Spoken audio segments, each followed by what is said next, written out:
किस्त number Shane. मैं उम्मी के उस सफेद झूठ पर कोई हैरान नहीं हुआ, क्योंकि मैं जानता था कि उनके साथ रात भर किया हुआ। मैंने बाइक निकाली और करीब मौजूद बाजार से जाकर नाश्ता करके दोस्तों के पास चला गया, जहां से मेरी वापसी 2 घंटे बाद हुई। अभी मुझे आए कुछ देर ही हुई थी कि बेल बजी।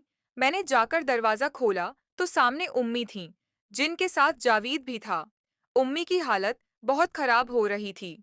बाल बिखरे हुए थे, आंखें सर्क हो रही थीं और चेहरे से सारा मेकअप गायब था। उनसे चला नहीं जा रहा था। जावीद अंकल उनको सहारा देकर अंदर ला सके और उनके बेडरूम में ले गए। मैंने दरवाजा लॉक किया और जाकर पूछा, क्या हुआ आपको? तो इस पर जावीद अंकल ने कहा, वाशरूम में गिरने से मूंछ आ गई। मैंने दवा दी है, उनको आराम करने दो। मैंने पूछा, आप कौन हैं? उम्मी ने, जो आंखें बंद करे लेटी थी, बेड पर आंख खोलकर बोली, ये जावेद अंकल हैं तुम्हारे, उनको सलाम करो। मेरी सहेली के हस्बैंड हैं। मैंने उनको सलाम किया और कहा, आप बैठे, मैं आपके लिए कोल्ड डरनक लाता हूँ। उम्मी, आप पाएंगी? नहीं बेटा, मेरे लिए जूस ले आओ। मैं किचन में जाकर फरीद से कोल्ड डरनक और जूस ले आया और उनको दिया। जावेद उम्मी के साथ बेड पर ही बैठा था। दोनों जूस और कोल्ड डरनक पीने लगे। उम्मी ने मुझे कहा, तुम अपने कमरे में जाओ। मैं अपने करने में आया। कुछ देर में उठ और सोचा जाकर देखूं तो क्या बात हो रही है दोनों में। मैं आहिस्ता से उनके कमरे के दरवाजे के करीब आकर खड़ा हुआ और अंदर झांक कर देखा तो जावेद और उम्मी छोटी मोटी शरारतें जारी थीं। अब छोड़ दो ना, प्लीज। जावेद रात भर भी सोने नहीं दिया और आते वक्त गाड़ी में भी। तुम्हारी से मेरा चेहरा और बाल भर गए। शुक्र है राहील ने पूछा नहीं, वरना क्या जवाब देती। अब जाओ, मुझे सोना है। क्या करूं यार, तुम इतनी प्यारी औरत हो, दिल करता है हर वक्त तुम्हें। दिल ही नहीं भरता। उम्मी बोलीज, मैं थक गई हूँ बहुत। तुम लोगों ने मुझे बहुत थका दिया है।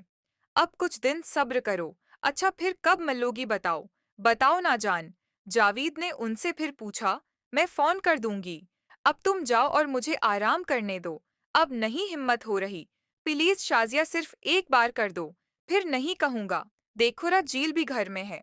वो अगर अंदर आ गया तो रकू, मैं उसको देख कर आता हूँ। जैसे ही जावीद ने यह कहा, मैं वहां से आहिस्ता से हटकर अपने कमरे में आ गया। इतनी देर में जावेद मेरे कमरे के दरवाजे पर आया। मैं गया और पूछा, क्या हुआ? अंकल, कुछ चाहिए नहीं बेटा। मैं ये कहने आया था कि तुम्हारी अम्मी रेस्ट कर रही हैं, तो उनको डिस्टर्ब मत करना। आप क्या जा रहे हैं? मैंने पूछा, नहीं, मैं कुछ देर बाद जाऊंगा। अभी तुम्हारी उम्मी से कुछ जरूरी बात करनी है। Okay uncle. वो चला गया। 5 मिनट बाद मैं दोबारा से उनके दरवाजे पर पहुंच गया।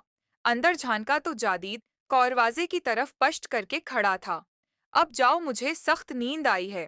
जावीद बोला, दिल तो नहीं कर रहा जाने का, लेकिन जाना तो है। फिर मिलते हैं, मैं फोन करूंगी। मैं दोबारा अपने कमरे में आ गया। जावीद एक बार फिर मेरे कमरे में आया और बोला, मैं जा रहा हूँ, दरवाजा बंद कर लो। मैंने बाहर जाकर दरवाजा लॉक किया और अंदर आया। सोचा अम्मी को पूछूं। उनके कमरे में गया तो वो लेटी हुई थी। मैंने कहा, क्या हाल है? कुछ खाना है, ले आओ? नहीं, मैं सोने लगी हूँ, मुझे डिस्टर्ब ना करना। और तुम खाना खा लो जाकर, बाहर से गेट लॉक कर जाना। मैंने बाइक निकाली और होटल पहुंच गया। खाना खाया और घर आकर 2 घंटे पढ़ाई की और सो गया। शाम को आंख खुली फ्रेश होकर कमरे से बाहर निकला। तवामी किचन में थी। मैंने जाकर देखा, वो फ्रेश लग रही थी। हसब मामूल एक टी शर्ट और जीन्स पहनी थी। शर्ट काफी खुली थी। मैंने उनसे पूछा, अब तबीयत कैसी है? हाँ, काफी बेहतर हूँ। तुम उठ गए, मैं चाय बनाती हूँ। मैं बाहर आ गया और कुछ देर बाद चाय भी बन गई। मैंने चाय पीते हुए उम्मी से पूछा, आपकी कौन सी सहेली की तबीयत खराब थी, जो कुल दिन से आज दोपहर तक मसरूफ थी? है एक दोस्त तुम नहीं जानते, वो दोस्त मर्द है या औरत? क्या मतलब तुम्हारा? मैंने अब खुलकर बात करने का फैसला किया। मतलब ये मेरी प्यारी अम्मी के जावेद और राशिद की आपके साथ के दोषों मैंने लाइयो देखते हैं। एक कुल दिन को, दूसरा रात को। अच्छा, तो अब यह काम भी शुरू कर दिया कि रात भर घर से बाहर कितनी गर्मी है जो खत्म ही नहीं हो रही। और आज दिन को जो जावीद के साथ वो भी देखा मैंने, अम्मी की आंखें बाहर निकल आईं। मैंने एक और डायलॉग मारा, और हाँ, उन तमाम की वीडियोस भी बना ली हैं। मैंने बतूर सबूत। उम्मी का तो ये हाल हुआ कि काटू तो लहो नहीं। क्या ख्याल है अबू को वाटिस ईब कर दूं? ये आखिरी बात सुनकर उम्मी एकदम उठी और उनका थप्पड़ मेरे गाल को सरह कर गया। कितने जलील इंसान अपनी सगी माँ को बलेक मेल करेगा अब। मुझे धमकियां दे रहा है। काश तो पैदा ही ना हुआ होता। कर ले जो करना है, लेकिन अब तेरे साथ क्या करूंगी? मैं ये तो सोच भी नहीं सकता। उम्मी ने सामने रखा मेरा मोबाइल फोन उठा लिया और बोली, उसमें है ना सब देख कैसे डिलीट होता है। मैंने तो डायलॉग मारा है कि वीडियोस बनाई हैं, जबकि ऐसी कोई बात नहीं थी। और ऊपर से अम्मी का थप्पड़ पड़ गया। मेरे होश उड़ गए, समझ नहीं आ रहा था कि क्या करूं। तो अपने बाप को बताएगा। उससे पहले मैं बताऊंगी कि तुम मेरे ऊपर गंदी नजर रखे हुए हो। उम्मी तो आपे से बाहर होकर भर ही गई। मैं रोने लगा और उनसे मुआफी मांगी कि ऐसी कोई बात नहीं, मैंने कोई वीडियो नहीं बनाई, मेरा मोबाइल दे दें। लेकिन उम्मी ने एक ना सुनी और मेरा मोबाइल लेकर अपने बेड रूम में घुसकर दरवाजा अंदर से लॉक कर लिया। मैंने उनको बाहर आने को कहा, लेकिन अंदर से मुझे उनकी किसी से फोन पर बात करने की हल्की सी आवाज आ रही थी। मैं समझा अबू से बात कर रही है। अब तो मेरी हालत मजीद खराब हो गई कि अबू ने चचा को बताना है और फिर खुचा ने मेरी धुलाई करवाई है। मैं अपने कमरे में आ गया और बैठकर रोने लगा था तो एक टीन ईजर उम्मी को ब्लैकमेल करते करते खुद भी क्या, यूं ही रात हो गई। बाहर से खुटपट की आवाज आई। मुझ भूख भी लग रही थी। बाहर का तो उम्मी किचन में रोटी बना रही थी। मैंने पास जाकर उनसे एक बार फिर माफी मांगी और बोला, प्लीज मुझे माफ कर दो। और मेरा मोबाइल वापस मेरे सामने के उम्मी ने गुस्से से कहा। मैं कुछ कहने की पोजीशन में नहीं था। मैं चुप करके एक आधी रोटी खाकर मशूरा कर लेता। एक हफ्ते बाद सोचने लगा, हफ्ता की छट्टी थी, वरना किसी दोस्त से ही या नहीं।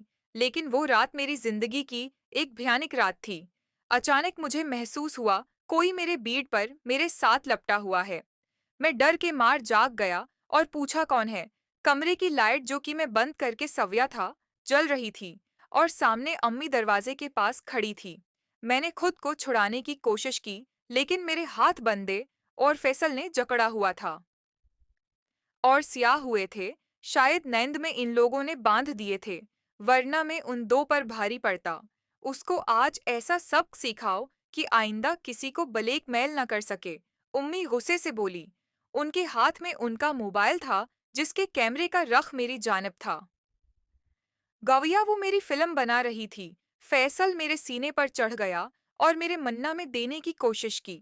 मैंने मन बख्ती से बंद कर लिया तो उसने मेरे बालों को हाथ में लेकर झटका दिया, जिससे मेरा मन्ना खुल गया और फैसल ने अपना काम कर लिया। फैसल जो काम उम्मी के साथ करता था, वो मेरे साथ कर रहा था। उम्मी ने करीब आकर वीडियो बनाई और बोली, पता चला कैसा होता है ब्लैक मेलर बेटे। मैं रोने लगा। मेरे साथ क्या होने जा रहा है? फिर भी रहम तलब नजरों से उम्मी की जानिब देखा, लेकिन वो तो जैसे मुझे जानती ही नहीं थी। कुछ देर बाद उसकी जगह सुलीम ने ले ली। मैं रोते हुए की रहा था, मुझे छोड़ दो, मैं किसी को कुछ नहीं बताऊंगा। लेकिन वो तीनों तो बहरे हो चुके थे। मैंने मंत की कि मुझे छोड़ दो, ये सब ना करो। ये सुनकर फैसल बनने की कोशिश की। मेरे मना से एक दर्दनाक चीख निकल गई और आंसू बहने लगे। मैं मचल उठा। दर्द की शदीद तरीन लहर से मेरा अंग अंग दिखने लगा, जैसे नीम बेहोश हो गया। मेरी मरीक पर चीख निकल रही थी, लेकिन फैसल ने बहुत मजबूती से मुझे काबू किया हुआ था और मेरा मना बंद किया। मैं उम्मी बचाओ, मर गया, क्यों बैठे उम्मी को बलिक मेल कर रहा था। अब सुना गया हाल है। उम्मी मेरे पास आकर बोली, प्लीज मुझे से भूल हो गई। आप नहीं, ऐसा करूंगा, मैंने उम्मी से कहा। चुप कर माँ के लाडले, खामोशी से। और वो तीनों बाहर निकल गए। मेरी तो वो हालत थी कि उठता तो दर्द होता, चला भी नहीं जा रहा था। एक सगी माँ ने महज अपने करतूत छुपाने के लिए बेटे के साथ ज्यादती करवा डाली थी, अपने यारों से अपने सामने, और उसकी वीडियो भी बनाई थी। मैं तो सोच भी नहीं सकता था कि उम्मी मेरे साथ ये सब करेंगी। पूरा जिस्म दर्द से दुख रहा था, बुखार चढ़ गया था। उनको तो हाथ भी नहीं लग रहा था। मैं ऐसे ही पड़ा रहा, नीम बेहोश। सुबह कब हुई मालूम नहीं। जब कुछ होश आया तो घड़ी 10 बजा रही थी। बहुत मुश्किल से उठा, आहिस्ता आहिस्ता चलता वॉशरूम गया तो फिर से तेज दर्द शुरू हो गया और अंदर से खून आने लगा। तकलीफ की हालत में नहाया, बार बार रोना आ रहा था। खुद पर उम्मी से नफरत हो रही थी, जिसने ये सब कर दिया था मेरे साथ। बाहर निकलने का कोई मौड नहीं था। चाचा के घर चला जाऊं, लिहाजा खामोशी से बाहर निकला। उम्मी कहीं नजर नहीं आई। मैंने बाइक निकाली। जब इस पर बैठा तो दर्द से चेख निकलवा दी। बाइक पर जाना महाल था।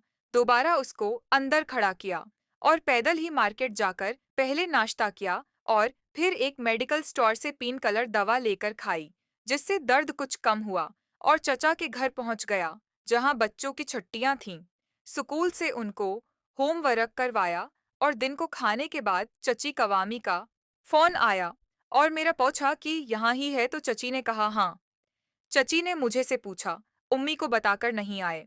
मैंने बहाना किया वो मार्केट गई थीं, तो उसलिए उनको नहीं पता। दोपहर को दोबारा एक खोराक खाई, दर्द काफी कम था लेकिन सौजन थी। रात का भयानक वाकया याद करके बहुत दुख भी हो रहा था और गुस्सा भी आ रहा था। उन तीनों पर मेरा कोई ऐसा गहरा दोस्त भी नहीं था जिससे इस मसले पर बात करता या उनसे से कोई इंतकाम लेता। खास तौर पर फैसल और सलीम से। बहरहाल दोपहर का खाना खाकर घर आया। उम्मी अपने कमरे में थी। मैं अपने कमरे में जाकर लेट गया। कुछ देर बाद मेरी आंख लग गई। शाम को उठा तो काफी बेहतर था। दर्द अब भी कम था। बाहर निकला तो अम्मी किचन में खाना बना रही थी। मैं खामोशी से टीवी लगाकर बैठ गया। अभी भी मुझे बैठने से तकलीफ हो रही थी। कुछ देर बाद उम्मी ने खामोशी से चाय लाकर मेरे सामने रख दी और खुद दोबारा किचन में चली गई। मजीद देखें किस्त नंबर 7 में। मोहतरम नाजरीन और सामीन, उस कहानी का बकिया हिस्सा अगली आने वाली वीडियो में अपलोड किया जाएगा। अगर वीडियो अच्छी लगी हो तो हमारे उस यूट्यूब चैनल को सब्सक्राइब कीजिएगा और वीडियो को लाइक कीजिएगा और बेल आइकन पर ज़रूर क्लिक कीजिएगा ताकि न्यू अपलोड होने वाली वीडियो का नोटिफिकेशन आपको टाइम पर मिल